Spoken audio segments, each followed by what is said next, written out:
Friends, स्वागत है आपका मेरे हिंदी यूट्यूब चैनल पर। आज जो आपकी क्लास है ये हिंदी साहित्य की क्लास है, जिसमें हम कृष्ण काव्य पढ़ रहे हैं, यानी कि भक्ति काल पढ़ रहे हैं। और भक्ति काल की हमारी ये कम से कम 11वीं या 12वीं क्लास है।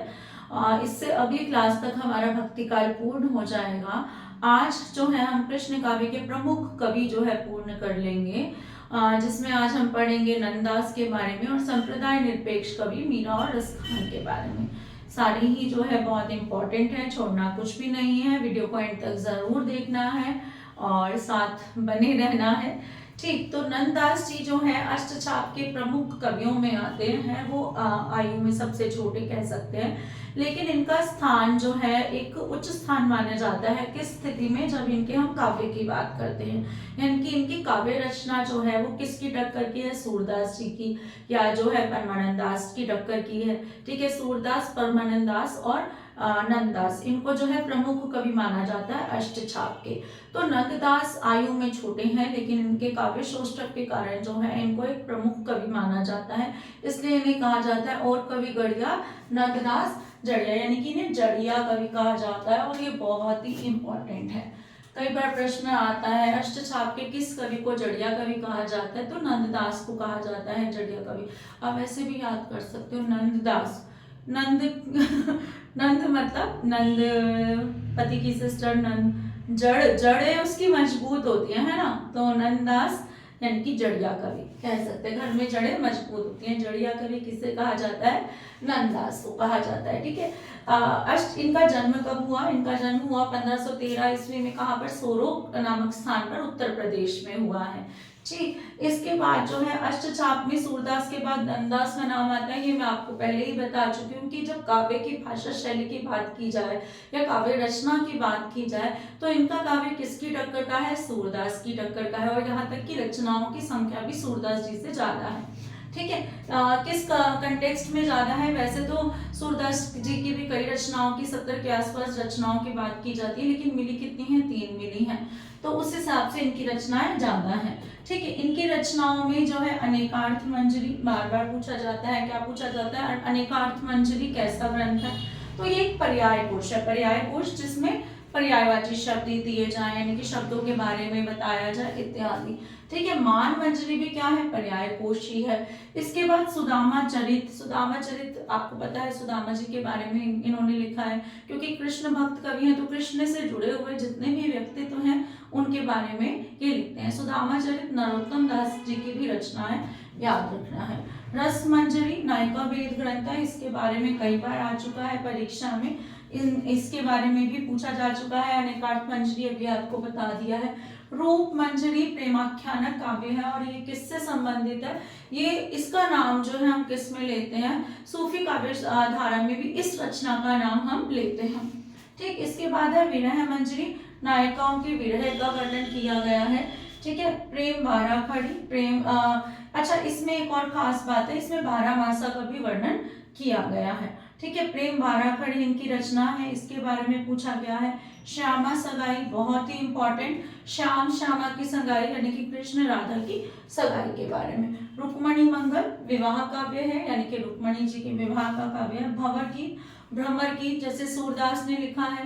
ठीक है, भ्रमर गीत उपालंब काव्य जिसको कहा जाता है, जिसमें उद्धव गोपी संवाद की चर्चा की जाती है, तो इनका भी जो है उपालंब काव्य जो है बहुत ही प्रसिद्ध है, भंवर गीत। इसका नाम भंवर गीत है, उसका क्या नाम है? भ्रमर गीत है। ऐसे ही मैंने अयोध्या सिंह उपाध्याय की रचना, जगन्नाथ दास रत्नाकर की रचना के बारे में भी आपको पिछली क्लास में बताया था कि उन्होंने भी भ्रमर गीत परंपरा का निर्वाह किया है।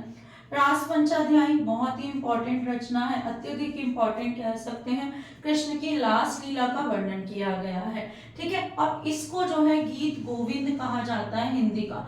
जयदेव ने संस्कृत में गीत गोविंद की रचना की है और इसे हिंदी का गीत गोविंद कहा जाता है। यहाँ से प्रश्न आता है कि हिंदी का गीत गोविंद किस रचना को कहा जाता है, तो हिंदी का गीत गोविंद नंददास की रास पंचाध्यायी को कहा जाता है। इसके बाद इनकी रचना कौन सी है? सिद्धांत पंचाध्याय।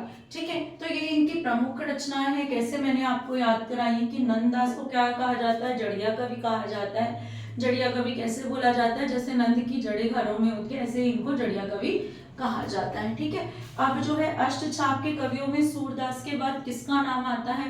काव्य शोष्ठक के कारण जो है अष्टछाप के कवियों में सूरदास के बाद नंददास का नाम आता है।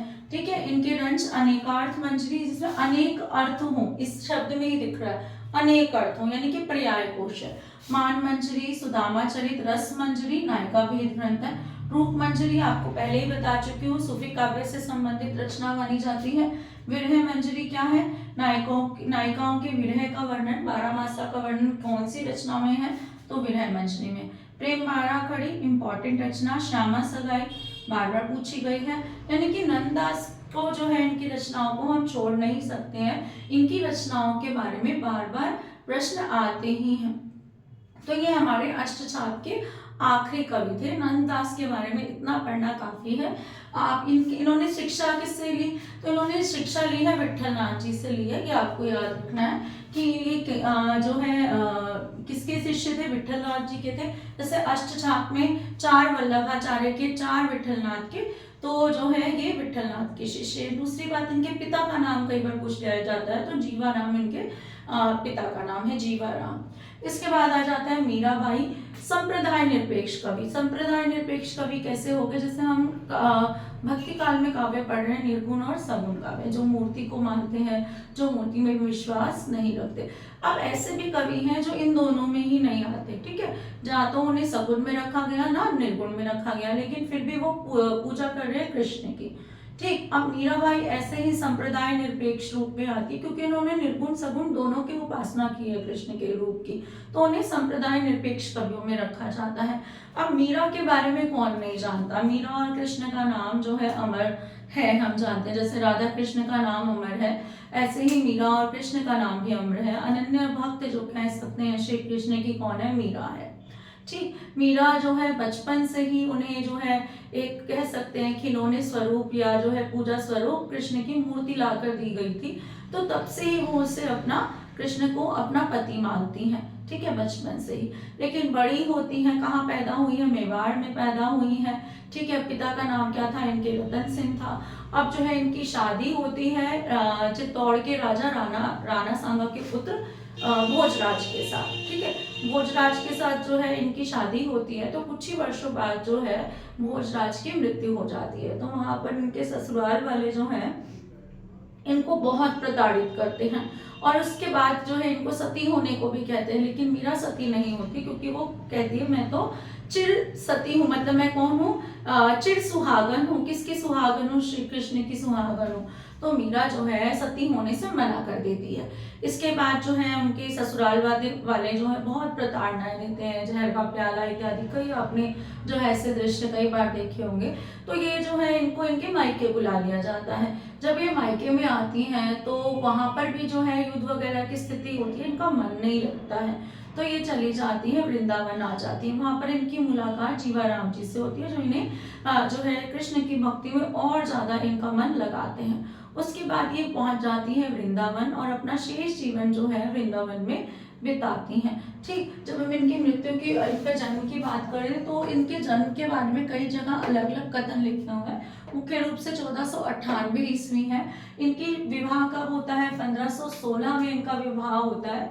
ठीक है, विवाह किससे होता है? भोजराज से, चित्तौड़ के राणा सांगा के पुत्र भोजराज से होता है। इनकी प्रमुख रचनाएं जो हैं, ठीक है, क्या है? नरसिंह जी का मायरा, गीत गोविंद का टीका, राग सोरठ के पद, और इनकी भाषा। 2 प्रश्न यहाँ से बहुत पूछे जाते हैं। एक तो ये तो है रचनाएं तो है, राग गोविंद हो गई, मीरा की गर्भी हो गई, सत्य भामानु रुसन। ठीक है, अब जो है कहाँ से प्रश्न आता है? रचनाओं में से आता है, भाषा में से पूछा जाता है प्रश्न कि मीरा की भाषा कैसी है? राजस्थान से संबंध रखती है, राजस्थानी है, लेकिन कैसी? मिश्रित भाषा, ब्रज, और कई बार गुजराती के शब्द भी इनकी रचनाओं में मिलते हैं। ठीक है, ये आपको लिखना है, क्योंकि राजस्थान से मिला हुआ है गुजरात, तो कह सकते हैं इनमें गुजराती के शब्द भी मिलते हैं। तो भाषा से प्रश्न आ जाता है। अच्छा, एक प्रश्न यहाँ से आ जाता है कि मीरा ने कृष्ण की भक्ति किस रूप में की? प्रियतम के रूप में की है। अब मीरा की भक्ति कैसे भाव की थी? जैसे सूरदास की भक्ति वात्सल्य भाव की है ना, वात्सल्य रस का सम्राट बोला जाता है। ऐसी मीरा की भक्ति क्या है? माधुर्य भाव की भक्ति है। ठीक है, ये शब्द आपको याद रखना है। कैसी भक्ति है? माधुर्य भाव की भक्ति है। ठीक, ये हमें याद रखना है मीरा के बारे में, इनकी रचनाओं के बारे में। ठीक है, इनकी भाषा मुख्य रूप से राजस्थानी, ब्रज और गुजराती, कहीं कहीं मुख्य रूप से ये दोनों ही विकल्प में दिए जाते हैं, राजस्थानी मिश्रित ब्रज। ठीक है, इसके बाद माधुर्य भाव की भक्ति, ये बहुत इंपॉर्टेंट है, ये कई बार पूछा जा चुका है। इसके बाद संप्रदाय निरपेक्ष में किसका नाम आ जाता है? रसखान का नाम आ जाता है। रसखान वही है जिनको जो है सबसे पहले ये बताया गया, रामचरितमानस किसे सुनाया था तुलसीदास जी ने? तो रसखान को सुनाया था। जन्म कहाँ हुआ था इनका? दिल्ली में हुआ था। कब हुआ था? 1533 में हुआ था और मृत्यु हुई थी 1618 में। अब जो है ये जो है मुख्य कथन है कि सवैया छंद में कृष्ण लीला गाने वाले पहले कवि कौन से हैं? तो वो रसखान है। सवैया छंद, छंद हमारे कई प्रकार के हैं, तो सवैया छंद में कृष्ण लीला गाने वाले सबसे पहले कवि कौन है? तो वो रसखान है। इनकी प्रमुख रचनाओं में सुजान रसखान सबसे प्रसिद्ध रचना है। ठीक, सुजान रसखान। इसके बाद है प्रेम वाटिका। यहाँ से प्रश्न आता है, क्या प्रश्न आता है? कौन सी रचना में राधा कृष्ण को माली मालिन के रूप में दर्शाया गया है? तो प्रेम वाटिका। प्रेम वाटिका क्या होती है? आप यहाँ से याद करो, वाटिका क्या होती है? बाग बगीचे को कहते हैं। बाग बगीचे में क्या होंगे? माली होंगी, मालिन होंगी, है ना। तो वाटिका, प्रेम वाटिका में राधा कृष्ण को माली तथा मालिन के रूप में दर्शाया गया। और कितने दोहों की रचना है? केवल 53 दोहों की रचना है। इसके बाद अगली रचना है इनकी दान लीला। दान लीला नाम से कई जो है कवियों ने रचना की है। इनकी भी एक रचना है जिसमें केवल 11 दोहे हैं। अष्टायाम भी बहुतों ने, नाभादास का भी अष्टायाम इन्होंने भी, और एक दो कवियों ने और भी लिखा है। तो मुख्य रूप से 2 रचनाएं बच गई यहाँ पर, सुजान रसखान और प्रेम वाटिका, जो हमें याद होनी चाहिए। इनके बारे में कथन क्या है कि भारतेंदु ने इनके बारे में कथन कहा, ये मुसलमान कवियों में सर्वश्रेष्ठ कवि माने जाते हैं, हिंदी कवि। ठीक है, मुसलमान कवि जो हिंदी के हैं उनमें, तो वो क्या कहते हैं? इस मुसलमान हरिजन पर केतिन हिंदू वाली, यानी कि कितने हिंदू वार दीजिए इस मुसलमान हरिजन पर। तो भारतेंदु जी का ये कथन जो है इनके लिए बहुत जो है महत्वपूर्ण है। किसने कहा, किसके बारे में कहा? ये दोनों ही कथन। ठीक है, किसने कहा, किसके बारे में कहा, तो दोनों तरीके से प्रश्न आ जाता है, तो दोनों तरीके से हमें याद करना है। तो आज की क्लास में हमारा जो है कृष्ण काव्य पूरा होता है। मैंने जो है डिस्क्रिप्शन बॉक्स में टेलीग्राम चैनल का लिंक भी डाला है, आप जो है टेलीग्राम चैनल से जुड़ सकते हैं और जो है मेरे नए वीडियोस के अपडेट, साथ में जो है अपनी वन लाइनर रिवीजन जो है बहुत अच्छे से कर सकते हैं। वीडियो अच्छी लगी हो तो लाइक, शेयर, सब्सक्राइब करिए चैनल को और कमेंट करना मत भूलिए। Thank you.